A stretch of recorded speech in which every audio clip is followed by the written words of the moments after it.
Hello दोस्तों, स्वागत है आपका अपने चैनल सीरियस स्टडी एग्जाम में। आज हम बात करेंगे बायोलॉजी का चैप्टर 2 कोशिका सिद्धांत, संरचना और कार्य के बारे में। सभी रेलवे में पूछा गया क्वेश्चन है, प्रीवियस ईयर क्वेश्चन जो पिछला रेलवे में पूछा हुआ है उसी का है। चलिए शुरू करते हैं। पहला क्वेश्चन, निम्नलिखित में से अर्धसूत्रण के लिए कौन सा कथन सत्य नहीं है? अर्धसूत्रण 2 चरणों में तो सही बात है। अर्धसूत्रण परिणामी कोशों में गुणसूत्रों की संख्या दोगुनी हो जाती है, एक गलत बात है। अगला क्वेश्चन, किस कोशिकाओं को कोशिका का मास्टर ग्रंथि कहा जाता है? मास्टर कहा जाता है। किस कोशिकाओं को कोशिका का मास्टर कहा जाता है? तो वो नाभिक का, नाभिक को कहा जाता है। कोशिकाओं को कोशिका का मास्टर कहा जाता है, कोशिका का मास्टर कहा जाता है। किस कोशिका में मौजूद सबसे बड़ा कोशिकांग कौन सा है? किसी कोशिका में मौजूद सबसे बड़ा कोशिकांग कौन है? तो वो नाभिक है, इसलिए इसको मास्टर बोला जाता है। अगला क्वेश्चन,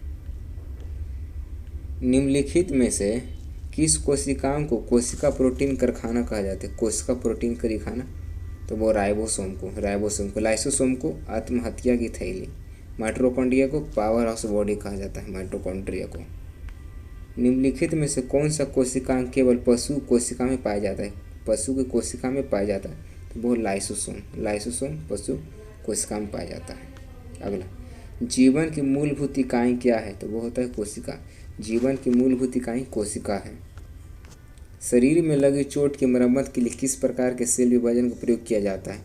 तो केवल समसूत्रण। अगर शरीर में चोट लगे तो डेड सेल को हटाने के लिए नए सेल आता है, तो किस प्रकार के प्रयोग होते हैं सेल विभाजन? तो वो केवल समसूत्रण। एक पशु को शरीर की सबसे बड़ी कोशिका इनमें से कौन है? तो न्यूरॉन। एक पशु के शरीर की सबसे बड़ी कोशिका इनमें से कौन है? न्यूरॉन। निम्नलिखित में से कौन सा एक कोशिका में अधिक मात्रा में होने वाली अणु है? वो जल। निम्नलिखित में से कौन सा एक कोशिका में अधिक मात्रा में होने वाला अणु है? तो वो होता है जल। अगला, कोशिका सिद्धांत निम्नलिखित में से किस पर लागू नहीं होता है? वो बैक्टीरिया पर, यानी विषाणु, वायरस पर लागू नहीं होता, विषाणु पर। निम्नलिखित में से सुमेलित करें। पहले लाइसोसोम, तो मैंने पहले बताया था लाइसोसोम को कहा जाता है आत्महत्या की थैली। DNA mitochondria power house, DNA एक गुणसूत्र है। इसका राइट आंसर हो जाएगा 1 का सी, 2 का बी, 3 का ए। अगला क्वेश्चन, कोशिका प्रक्रियात्मक क्रियाओं का नियंत्रण कौन करता है? वो केंद्रक। कोशिका प्रक्रियात्मक क्रियाओं का नियंत्रण कौन करता है? वो केंद्रक। सूत्री विभाजन के चरण का नाम बताएं जिसके दौरान विभाजित सेल के गुणसूत्र मध्य रेखा पर स्थित होते हैं। तो मध्य रेखा पर स्थित होता है मेटाफेज। सूत्री विभाजन के चरण का नाम बताएं जिसके दौरान विभाजित सेल गुणसूत्र मध्य रेखा पर स्थित होता है, वो मेटाफेज। वो पौधे में पाए जाने वाला नीला, बैगनी, लाल फ्लेवोनॉइड वर्ण किसकी उपस्थिति के कारण होती है? तो वो एंथ्रोसायनिन। पौधों में पाए जाने वाला नीला, बैगनी या लाल फ्लेवोनॉइड वर्ण किसकी उपस्थिति के कारण होते? तो वो एंथ्रोसायनिन के।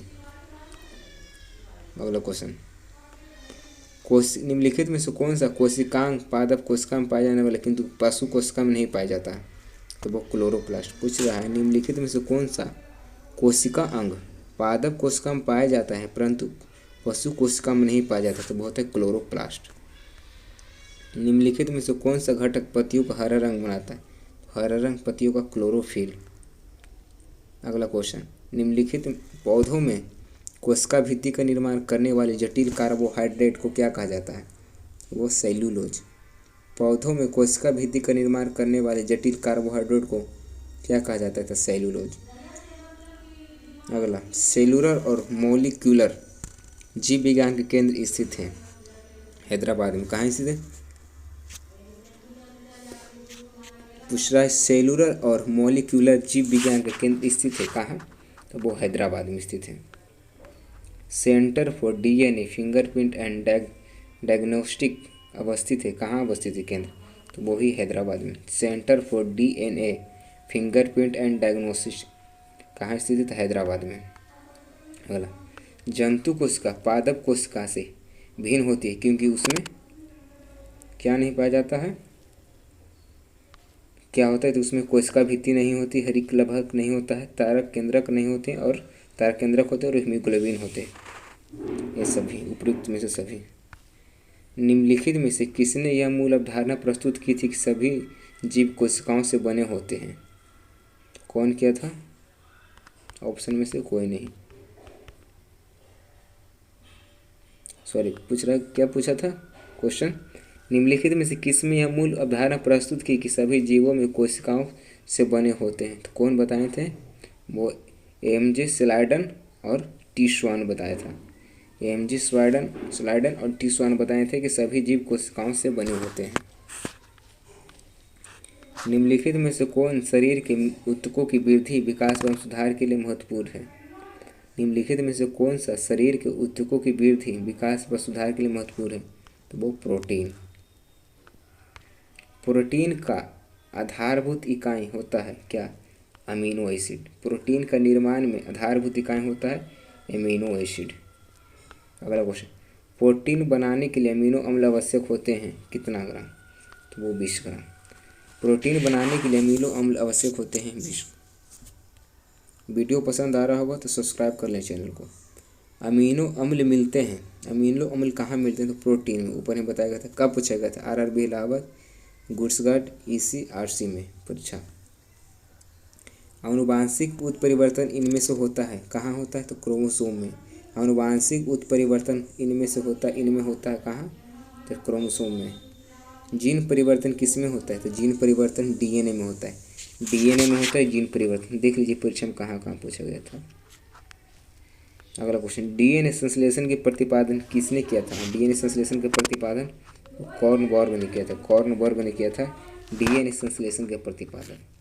और डीएनए की खोज तो बॉस्टन एंड क्रिक ने किया था, लेकिन डीएनए संश्लेषण का प्रतिपादन कॉर्नबर्ग ने किया था। मानव शरीर में क्रोमोसोम की संख्या होती है, तो मानव शरीर में 23 जोड़ी या 46 गो। मानव शरीर में क्रोमोसोम की संख्या होती है तो 23 जोड़ी या 46। किसके द्वारा आनुवांशिकता के विज्ञान की आनुवांशिक कहा गया है? किसके द्वारा? तो डब्ल्यू बैटसन द्वारा। किसके द्वारा आनुवांशिकता के विज्ञान को आनुवांशिकी कहा गया, यानी जेनेटिक्स? तो डब्ल्यू बैटसन द्वारा। आरएनए का मुख्य कार्य क्या है? तो आरएनए का मुख्य कार्य प्रोटीन संश्लेषण में सहायता करना। प्रोटीन संश्लेषण में सहायता करना आरएनए का मुख्य कार्य है। अभी तक आप लोगों को वीडियो पसंद आ रहा होगा तो लाइक कर दें, सब्सक्राइब कर लें। अगला क्वेश्चन, राइबोसोम का मुख्य कार्य क्या है? तो राइबोसोम का मुख्य कार्य प्रोटीन का संश्लेषण करना। प्रोटीन का संश्लेषण राइबोसोम। अगला क्वेश्चन, आत्महत्या की थैली किसे कहा जाता है? तो लाइसोसोम। ऊपर मैंने बताया था, आरआरबी अहमदाबाद एएसएम परीक्षा में पूछा गया था। आत्महत्या की थैली लाइसोसोम। निम्नलिखित में से हरगोविंद खुराना को किस आविष्कार के लिए सम्मानित किया गया था? तो वो प्रोटीन संश्लेषण के लिए। प्रोटीन संश्लेषण के लिए हरगोविंद खुराना को सम्मानित किया गया था। अगला, सजीवों की क्या पहचान है? सजीवों की क्या पहचान है? तो वो श्वसन लेते हैं, प्रजनन करते हैं और रक्त संचरण करते हैं, ये सभी। वनस्पति कोशिका तथा प्राणी कोशिका के अंतर किसकी उपस्थिति से स्पष्ट होता है? तो वो कोशिका भित्ति से। वनस्पति कोशिका तथा प्राणी कोशिका का अंतर किसकी उपस्थिति से स्पष्ट होता है? तो कोशिका भित्ति से। माइटोकॉन्ड्रिया पावर हाउस बताया था मैंने ऊपर।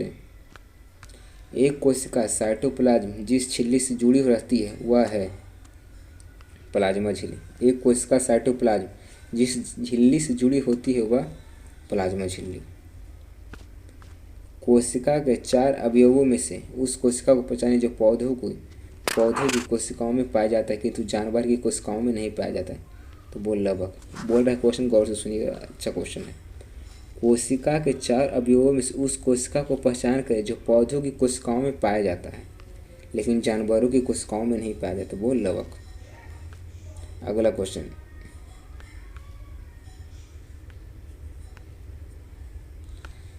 कोशिका गतिविधियां नियंत्रित की जाती है। कोशिका गतिविधियां नियंत्रित की जाती है तो किससे की जाती है? तो ऑप्शन आपके सामने है, बताइएगा। कोशिका गतिविधियां किससे नियंत्रित की जाती है?